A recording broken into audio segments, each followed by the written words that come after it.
St Patrick's Athletic were looking to move to within a point of league leaders Drogheda United at the top of the Premier Division table when they played host to Longford Town at Richmond Park.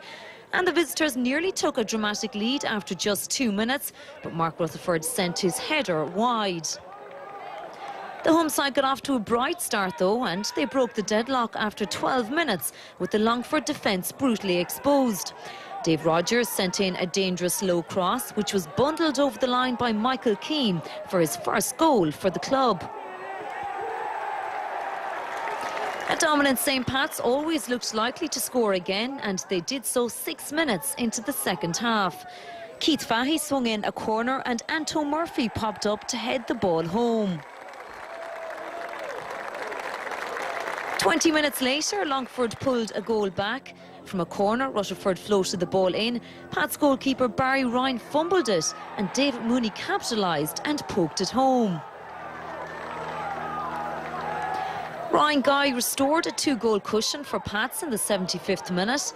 After a good run down the flanks, Casey chipped in a great ball and Guy chested it down before firing it home. 3-1 to Pats.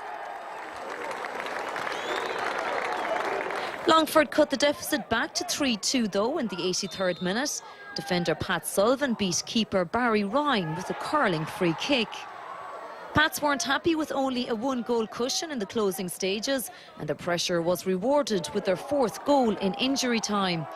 A long ball was sent up to Mark Quigley and he cut inside Sullivan before laying off to Alan Kirby, and his fortuitous effort was enough to see the ball trickle home.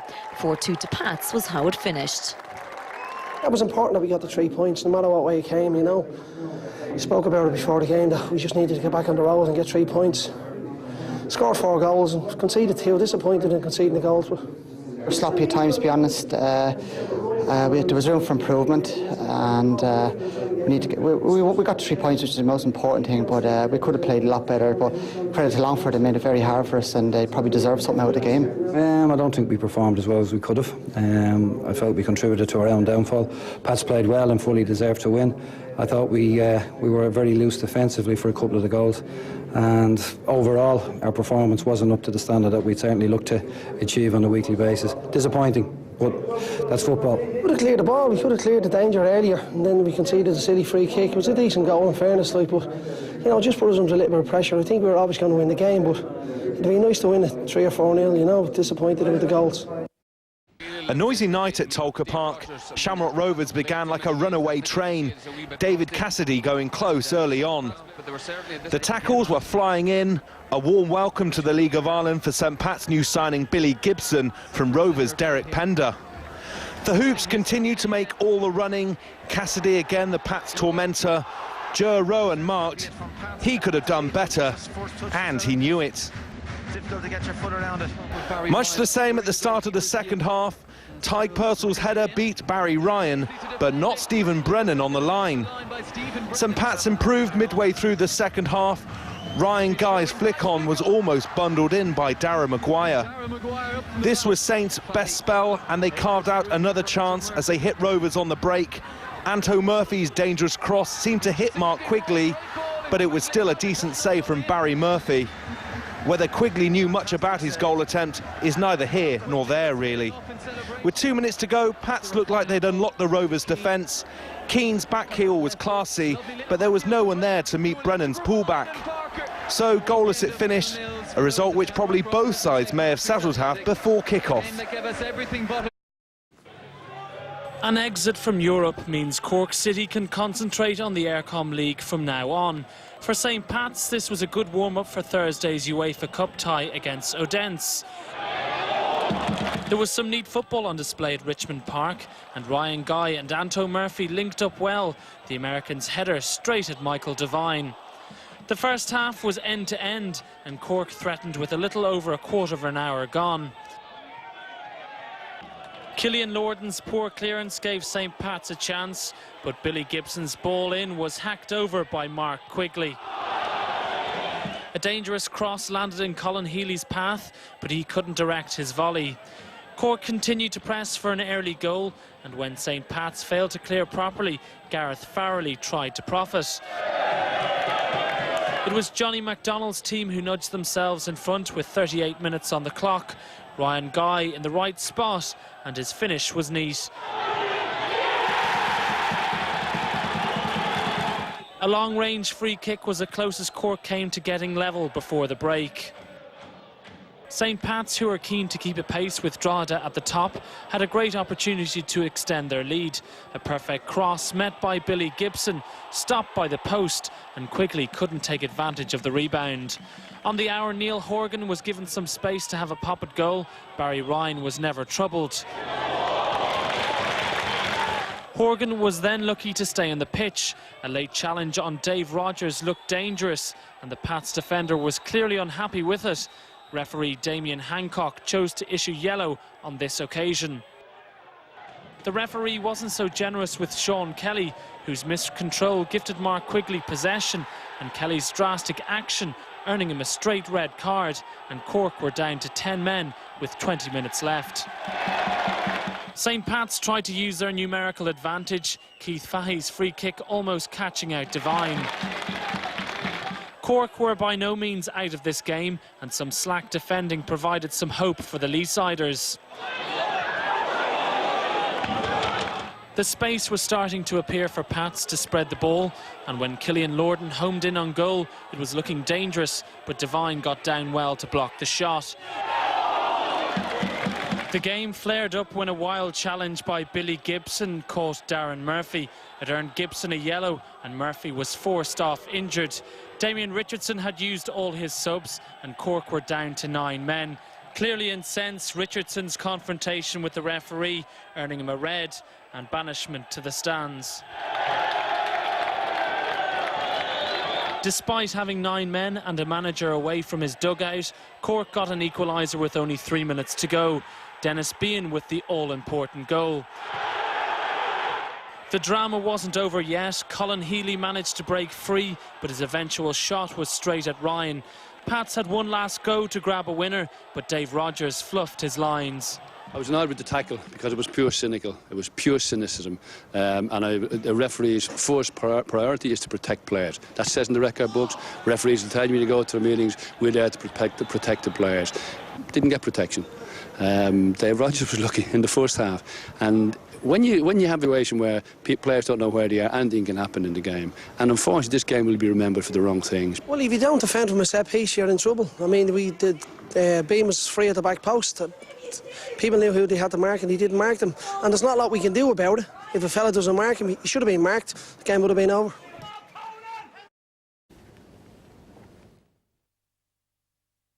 Hours without a goal from open play. That was until midway through the first half. Connor Salmon did well, holding things up. Brian King with a majestic pass. The finish from Derek Doyle wasn't bad either. Lightning break.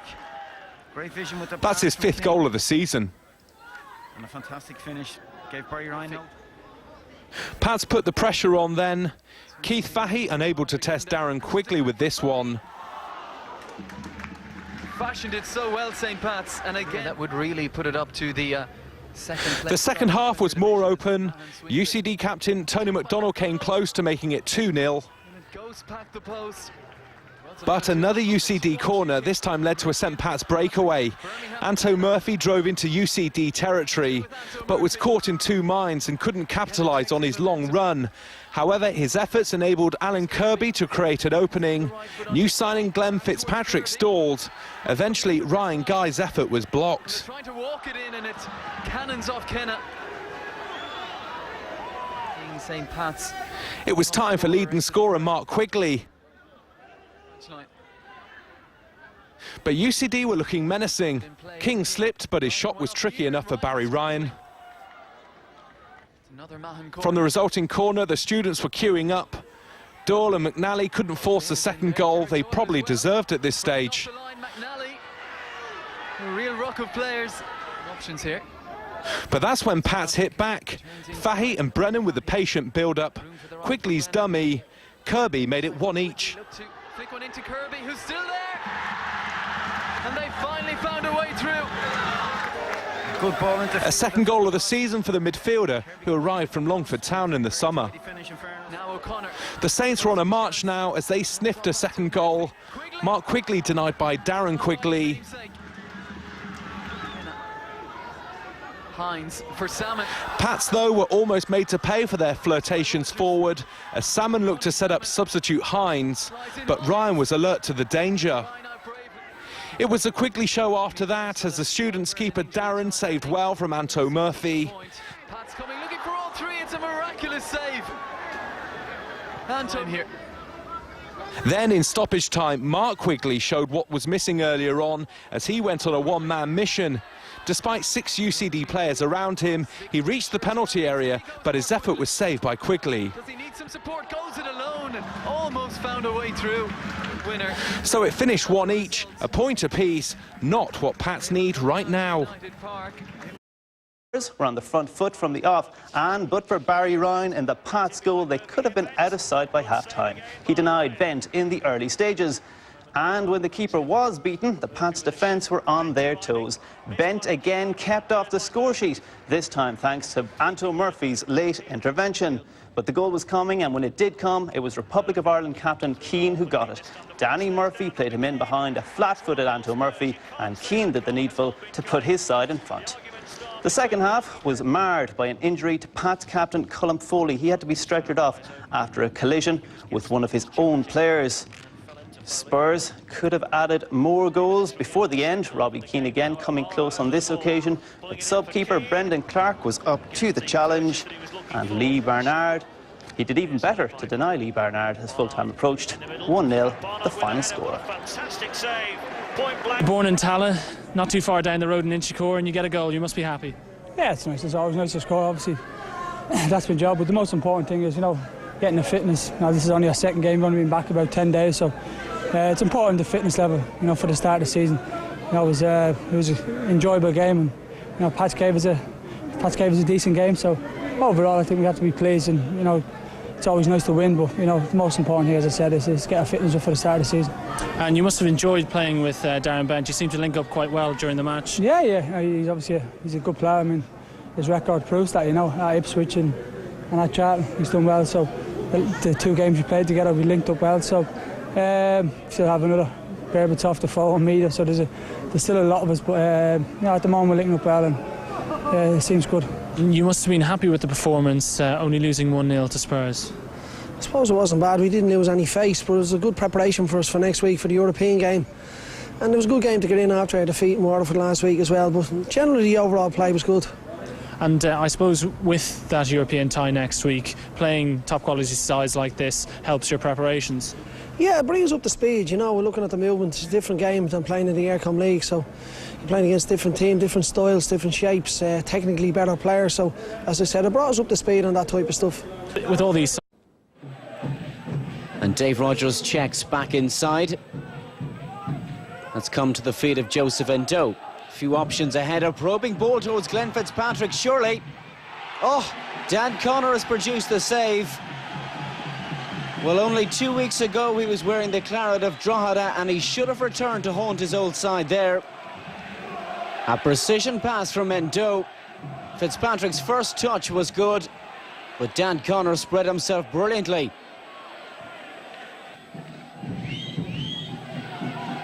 And Baker comes out on top in that tussle with Frost. But Dave Rogers has got himself into a little bit of trouble here, Zaid. And Barry Ryan was down swiftly to deal with the danger. It hasn't been cleared yet. Well, it runs all the way back to the goalkeeper, harmlessly in the end. Good strength by Zaid, good close control.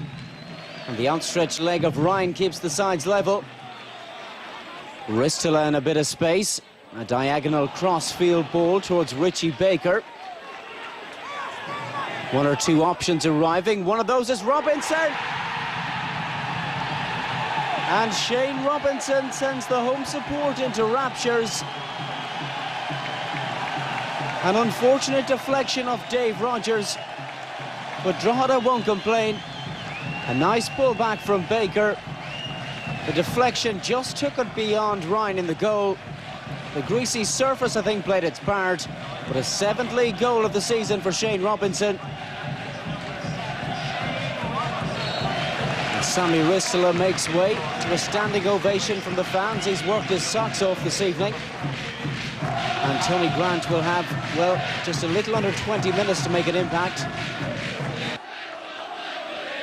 And Stephen Brennan welcomes Grant to the contest with a thunderous tackle. It's come to Gibson on the right. He hangs one up dangerously towards the back post. But Drogheda are there in numbers once again. And Richie Baker dispatches upfield. That might run for Zaid. Maguire is the covering defender, but it's run for Tony Grant. It's 2-on-2 here. He hangs one up towards the back post. Zaid. And that, you sense, is curtains for Pats. They're singing in the rain in Drogheda. He's been a real thorn in the visiting side all evening, and he's finally got the goal his performance deserved. Grant's first contribution proved significant. An inch-perfect ball just beyond the reach of Maguire. And, well, Zaid was never going to miss from there.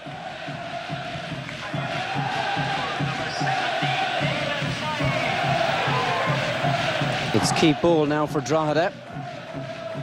Stringing a couple of passes together. Keddy releases Webb on the left. Can he get in across? That's an inviting one.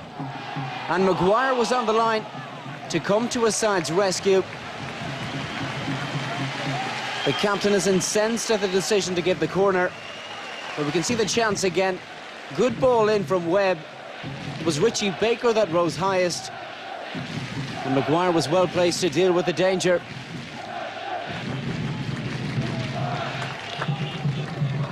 And the direct approach proves fruitless once more for Pats. And Tony Grant has shown Gibson a clean pair of heels. A real opportunity for Tony Grant. And how did that stay out? A combination of Ryan and Dave Rogers, I believe. And that really should have been 3. Well, Paul Doolan stressed in his pre-match notes that we are at the business end of things. The home side were certainly thorough in completing the task in hand tonight. A vital 3 points and the firm psychological advantage you feel in the title run-in. At United Park, it's finished Drogheda 2, St. Pat's 0. They didn't have to work too hard for the goals. Even the first goal, we had to throw in up the half. We played with a lot of huff and puff. We passed the ball well, but there's no penetration in the end, you know. I think, in fairness, on the night they were probably a better team than us. They played well, they defend very well, and they took their chances, but they didn't have to work too hard for their chances. I think in the first half, McGlenn's chance didn't go in. Changes the game, and it's been like that over the last few weeks. But, you know, I'll take it. You know, I'll put my hands up and say, yeah, probably on the night, I don't think we would have come away with a win the way the game went, as I said, unless Glenn's chance had went in. But we just got to dust ourselves down and get on with it now. With their league campaign flagging, St. Pat's travel to Bray hoping to take solace in cup competition. But any manager will tell you comfort is never on the agenda at the Carlisle grounds. That said, Johnny McDonald's side did enjoy the better of things early on. Keith Fahey was the Saints' driving force on the night, and he almost opened the account after a neat 1-2. The midfielder won a free kick from the rebound, and that paved the way for the opener. Michael Foley's free kick dropped into the path of Quigley, and he executed the volley with great precision. Pats dictated the remainder of the first half, but couldn't muster a second. Fahey's probing ball carved open the Seagulls' defence again, and Quigley was denied another by a last-minute intervention.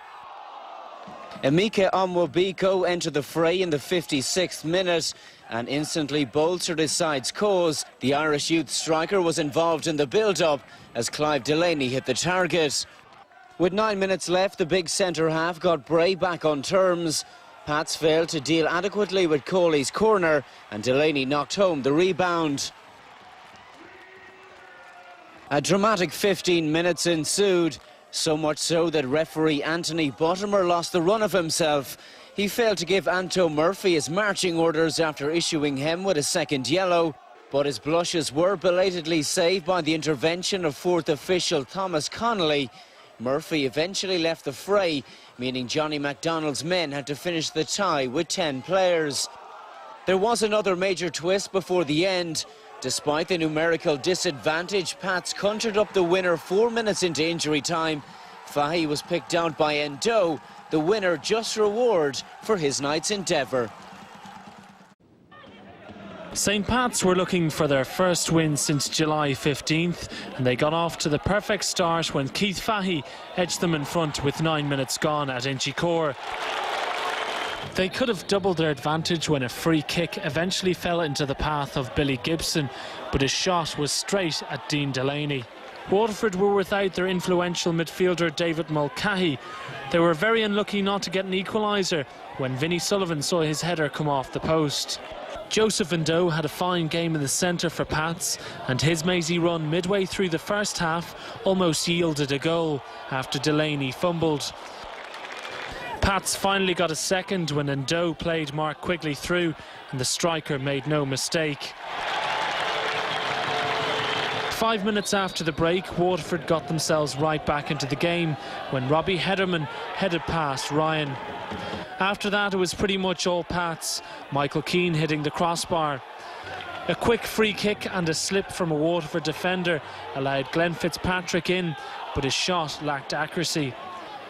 Pats continued to build pressure, and remarkably from this series of chances, they failed to find the back of the net. It was only a matter of time though. Second half sub Keith Barker given acres of space, and with time on his side he picked his spot. 3 points a certainty for Pats.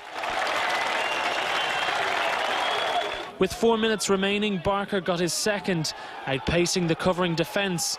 The 4-1 win keeps Pats third in the table. We could have won the game easy, 6 or 7-1, there's no doubt, but as I said earlier, we didn't close the game out against Longford last week when we went in the lead, and even in the Bray match we had to leave it very late, and even going back to the Cork match when we're cruising here 1-0 and we give away a late goal, so we need to shore up on that one. But it's another 3 points that keeps us up there. I think results went for us tonight. We've 9 games left, there's no pressure on us whatsoever now. Another in-swinging corner, didn't get beyond the first man. And Doe fails in the acrobatic, much to the amusement of the home crowd. But Derry have broken quickly here. Support slow to arrive for Farron, but he's opted to go it alone. Well, he struggled to emulate his goal-scoring exploits from last season. He showed the Pats defence a clean pair of heels on this occasion, but he failed to call Ryan into action.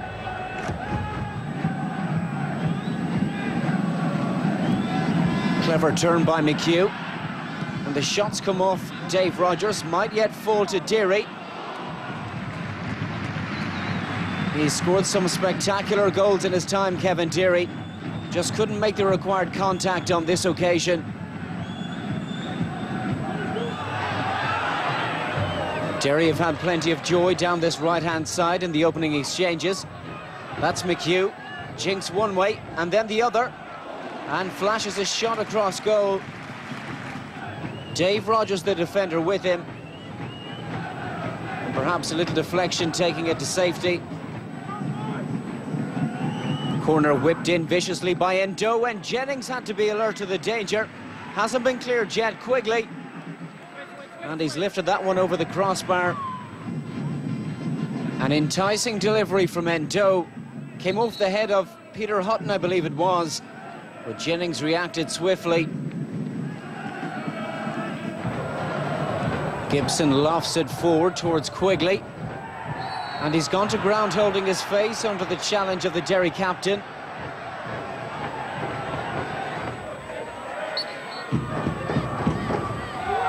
Quigley the target once more. That might fall to Joseph Ndo. So often the talisman for the Saints. But I think the less said about this finish, the better.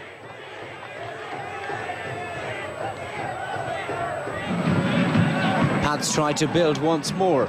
Barker, faced by Hutton. I think he was trying to win himself a free kick, but the referee's having none of it. Higgins dispatches long. And Ryan has come for it, and Gibson has tried to cushion it back. And Derry have the lead in the most bizarre of circumstances.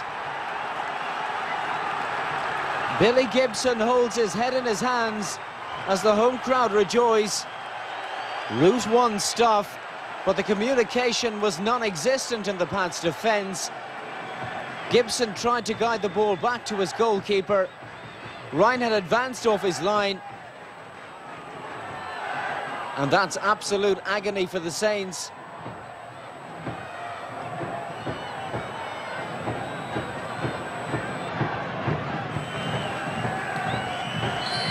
The contest comes to a close at the Brandywell, and Paul Chewett may just have blown the final whistle on St. Pat's title challenge. Derry's unbeaten run under John Robertson continues. Johnny McDonald's side make the long trip back to Dublin, empty-handed. Disappointed in the goal, obviously, the way we conceded. I don't think they were going to score. You know, Farnham was running into corners, we dealt with them well, but you just can't concede them goals. You can't legislate for, you can train, you can do all week. I just thought the players, we really played well. I think we dominated second half. And, you know, I don't know how we lost the game, I really don't. St. Pat's have lost their way in their march for the title, but they showed on Friday the sort of form that suggested silverware was heading to Inchicore.